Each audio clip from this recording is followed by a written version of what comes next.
2025 took 7 icons, not over decades, not gradually, all at once. The rock star who bit the head off a bat and lived to tell the story. The wrestler who made 30,000 people believe a man could be invincible. The actress who turned menswear into a revolution. The sitcom star who showed an entire generation what representation looked like. The director who gave us I'll Have What She's Having. The boxer who reclaimed his title at 45. And the chef with spiky platinum hair who taught with fire. They weren't just famous. They were the foundation. They were Saturday morning wrestling matches. Movie quotes you said without thinking. Songs your parents played on road trips. TV shows that felt like family. The background noise of modern life. And in 2025, they all disappeared. This isn't just about death. It's about what happens when entire eras collapse in a single year. When the people who built pop culture stop being people and become memories we have to protect. It started in July, with a man who wasn't supposed to die, the Prince of Darkness. On July 22nd, Ozzy Osbourne died at 76. For anyone who grew up between 1970 and now, that sentence feels impossible. Ozzy had survived everything.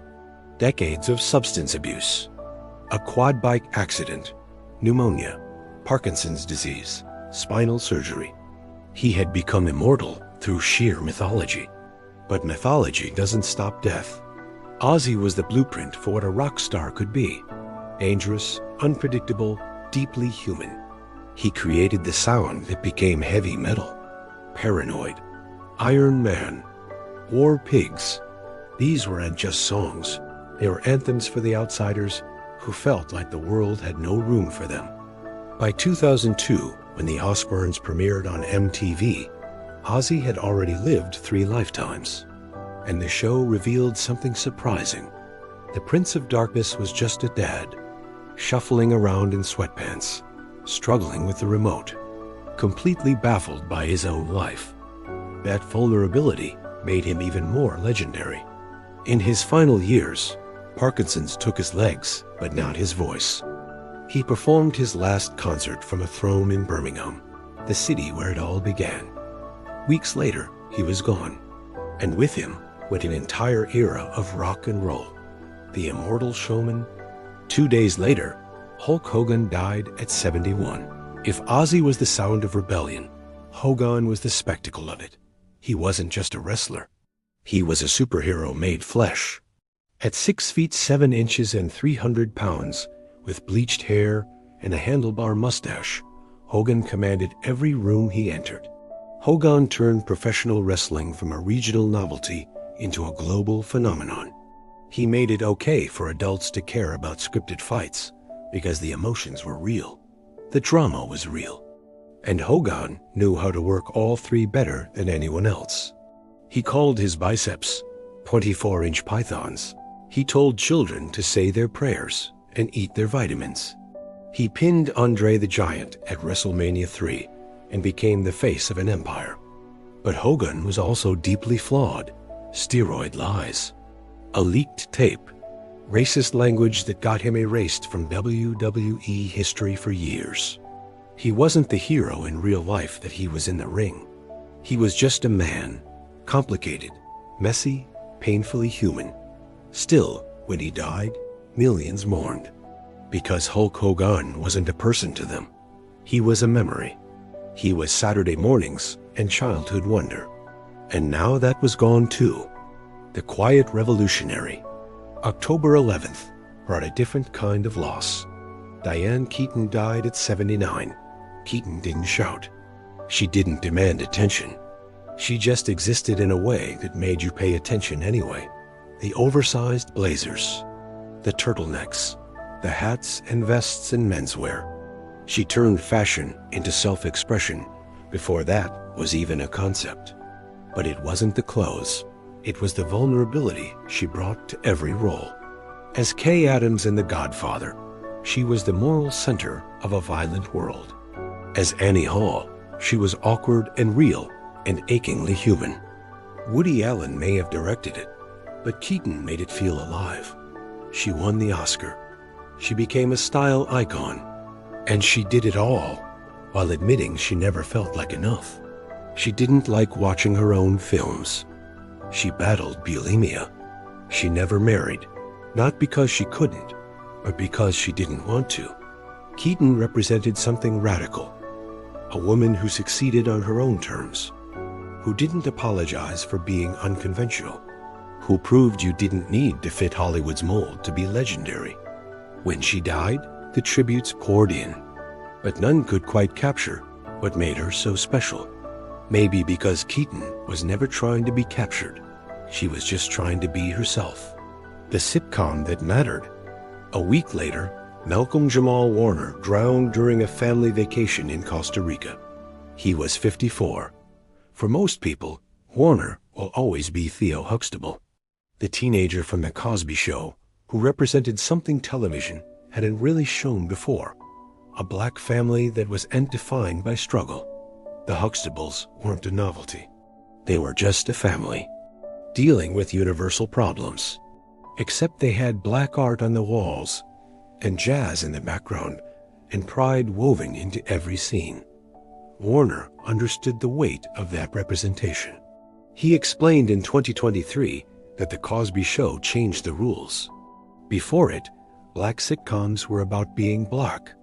After it, black sitcoms could be about being human. Warner's career continued long after Theo, Malcolm, and Eddie. Read between the lines. The Resident, Suits. He launched a podcast. He stayed working. But he never stopped being grateful for the role that changed his life. His death was sudden and accidental. When the news broke, tributes came immediately. Morris Chestnut called him one of the nicest in the business. Tracy Ellis Ross said her heart was broken. Patrick J. Adams called it a painful loss. Warner's legacy wasn't flash. It was substance. And in 2025, we lost a man who spent decades proving that representation wasn't a trend. It was a responsibility. The director who made us feel. December brought the cruelest tragedy of all. On December 14th, Rob Reiner and his wife Michelle were found deceased in their Brentwood home. The loss was unfathomable, a family shattered by an unspeakable act. But what matters here is what we lost culturally. Rob Reiner didn't just make movies. He made touchstones. This is Spinal Tap, The Princess Bride, Stand By Me, When Harry Met Sally, A Few Good Men. Each one became part of how we talk, how we quote, how we remember. Reiner started as meathead on All in the Family, fighting with Archie Bunker and making liberal idealism feel human. But behind the camera, he became something else. A director who understood that comedy and heartbreak weren't opposites. They were partners. Stand By Me was the film that meant the most to him emotionally. The Princess Bride gave us a cult classic about true love. When Harry Met Sally gave us I'll Hell Have What She Is Having, delivered by Reiner's own mother. He believed in making people feel comfortable, in creating spaces where actors could thrive. He believed in the power of stories to connect us. His passing, alongside his wife's, was a tragedy beyond words. But the films remain. The laughter remains. The connection remains. The Comeback King. March 21st took George Foreman at 76. Big George. The boxer who won the heavyweight championship twice. The man who became synonymous with a kitchen grill. The preacher who found God after nearly dying in the ring. Foreman's story was pure transformation. He grew up poor in Houston, dropped out of school, got into trouble. Boxing saved him. At 19, he won Olympic gold. At 24, he beat Joe Frazier and became heavyweight champion. Then Muhammad Ali took it all away in the Rumble in the Jungle. Foreman called it the most devastating event of his athletic life. He retired, became a preacher, and then, 10 years later, he came back. At 38, Foreman re-entered the ring. At 45, he reclaimed the heavyweight title, becoming the oldest man to ever do so. It wasn't just a comeback, it was a resurrection.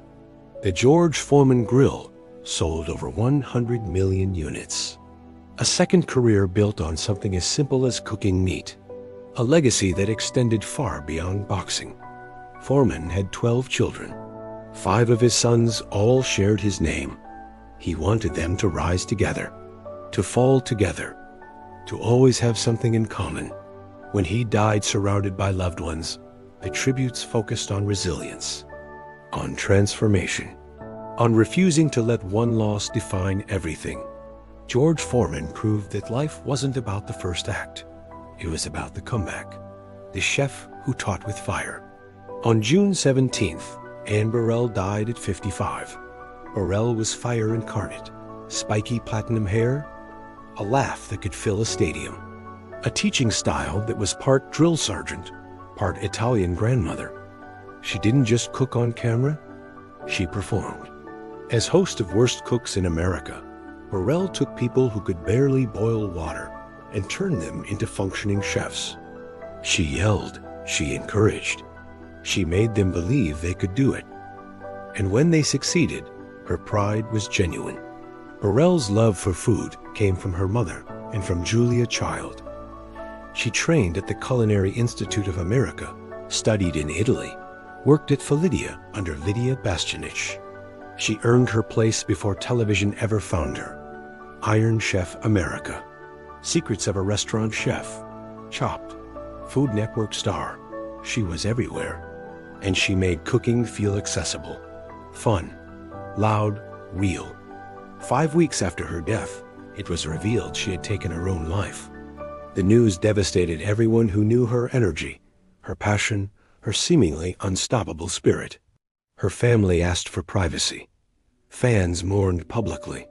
And the Food Network lost one of its brightest voices, someone who proved that teaching wasn't just about technique. It was about belief. 7 people, 7 legacies, 1 year. It would be easy to call 2025 a coincidence. People age, people die, life moves forward. But it didn't feel like a coincidence. It felt like an ending. These weren't just celebrities. They were the architects of the culture we inherited. They made us laugh when we needed it. They gave us heroes when we didn't have any.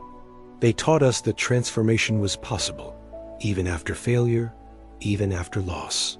Ozzy showed us that rebellion could be an art form. Hogan showed us that spectacle could be sincere. Keaton showed us that vulnerability was strength. Warner showed us that representation mattered. Reiner showed us that stories could heal. Foreman showed us it's never too late to start again. Burrell showed us that passion was contagious. And in 2025, we lost them all. What happens when the architects of our culture disappear? When the voices that shaped us go silent? Do we move on? Do we remember? Or do we just keep scrolling, searching for the next thing to fill the void? Culture moves forward, whether we're ready or not. New voices emerge. New icons rise. The cycle continues. But for those who grew up with these 7, 2025 will always be the year something shifted. The year we realized the people who felt permanent were never permanent at all. They were just human. Flawed, complicated, mortal. And now, they're memories. The best we can do is hold on to what they left behind. The music, the films, the fights, the lessons, the laughter. The proof that a life lived loudly, lived fully, lived imperfectly, is still a life worth celebrating. 2025 didn't just take 7 people. It took 7 entire eras.